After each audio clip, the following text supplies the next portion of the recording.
আমার টাইম দিয়ে একটা জঙ্গলের ভিতরে লেগে গেছে, কতগুলো লোক দেখছিল, তাও কিছু বলে না। আপনাদের কিসের সমাজ, এটা কিসের সমাজ বলে? পরীক্ষা দিয়ে বাড়ি ফেরার পথে নিজের ইজ্জত হারাতে হবে, এটি কোনো ছাত্রী ভুলেও কল্পনা করবে না। যদিও কল্পনা করবে না, কিন্তু বাস্তবে তাই ঘটেছে এক অনার্স পড়ুয়া শিক্ষার্থীর ক্ষেত্রে। জানা গেছে, শরীয়তপুর সরকারি কলেজের অনার্স প্রথম বর্ষের এক শিক্ষার্থী পরীক্ষা শেষে বাড়ি ফেরার পথে সংঘবদ্ধ ভোগের শিকার হয়েছেন বলে অভিযোগ উঠেছে।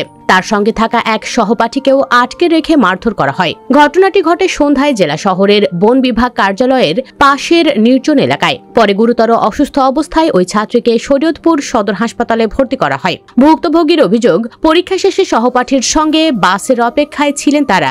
এ সময় কয়েকজন যুবক তাদের পথ রোধ করে জোরপূর্বক বন বিভাগের ভেতরে নিয়ে যায়। সেখানে সহপাঠীকে মারধর করে মোবাইল ফোন ছিনিয়ে নেয় আর তাকে 3 যুবক পালাক্রমে ধর্ষণ করে। প্রায় 2 ঘন্টা আটকে রেখে ভয় ভীতি দেখিয়ে সড়কে ছেড়ে দেওয়া হয়। সঙ্গী শিক্ষার্থী জানান, বাস না পেয়ে তারা হাঁটছিলেন। তখন 2 যুবক তাদের ভয় দেখিয়ে ভেতরে নিয়ে যায়। তাকে মারধর করে টাকা দাবি করা হয় এবং বান্ধবীকে আলাদা করে নিয়ে যায়। শাহাবুদ্দিন নামের এক স্থানীয় বলেন, আমি বাসায় ফিরছিলাম, হঠাৎ দেখি কয়েকজন ছেলে এক মেয়েকে নিয়ে বন বিভাগের দিক থেকে আসছে। এলাকাটি নির্জন হওয়ায় মেয়েটিকে প্রশ্ন করলে সে উত্তর দিতে ভয় পাচ্ছিল। পরে তার সঙ্গে থাকা একটি ছেলে আমাকে ইশারা করলে তাদের সমস্যায় পড়ার বিষয়টি বুঝতে পারি। তখন পাশে থাকা অন্য যুবকের পরিচয় জিজ্ঞেস করা মাত্রই তারা দৌড়ে পালিয়ে যায়। আমি তাদের ধরার চেষ্টা করলেও পারিনি। পরে মেয়েটি কানাকাটি করে আমাদের সব খুলে বলে। সদর হাসপাতালের কর্তব্যরত চিকিৎসক খন্দকার রাশেদ আহমেদ বলেন, মেয়েটি শারীরিক নির্যাতন ও যৌন সহিংসতার শিকার হয়েছেন বলে জানিয়েছেন।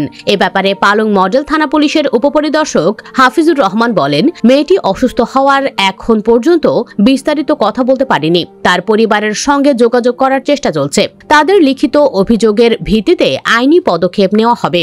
দর্শক, দেশের কোথাও মেয়েরা আর নিরাপদে নেই, তার জন্য দায়ী দেশের আইন শৃঙ্খলা বাহিনী, কারণ তারা মেয়েদের নিরাপত্তা দিতে অক্ষম।